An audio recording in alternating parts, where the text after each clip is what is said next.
విషపు వేడిమి. చూసావా, నీళ్లలోంచి వేడి పుట్టింది పార్వతి. పిల్లలందరూ ఏడుస్తున్నారు పాపం.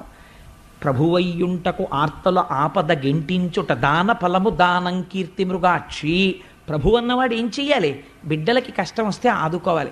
తండ్రిని నేనుండి ప్రయోజనం ఏమిటి? పిల్లలకు ఆపద వచ్చినప్పుడు రక్షించకపోతే.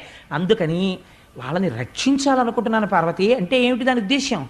హాలాహలం ముచ్చేసుకుంటానని. అలా అంటే ఆవిడ ఏమైనా వద్దంటుందేమోనని ఇలా నరుక్కొస్తున్నాడు పిల్లల వైపు పెట్టి. ఆవిడెవరు?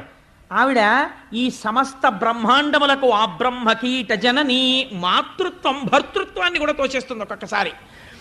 పిల్లాడు యొక్క ఆర్తితో కూడినటువంటి ఏడుపు విందనుకోండి అమ్మ, వెంటనే గబగబా వెళ్ళిపోతుంది. అందుకే ఒక నానుడు ఉంటుంది, పెళ్ళైన కొత్తల్లో ఉన్న ప్రేమ పిల్లలు పుట్టాక లేదండి మా ఆవిడకంటుంటారు. పిల్లల మీదకి వెళ్ళిపోతుందంటే ఆ తల్లితనానికి ఉన్న గొప్పతనం అది.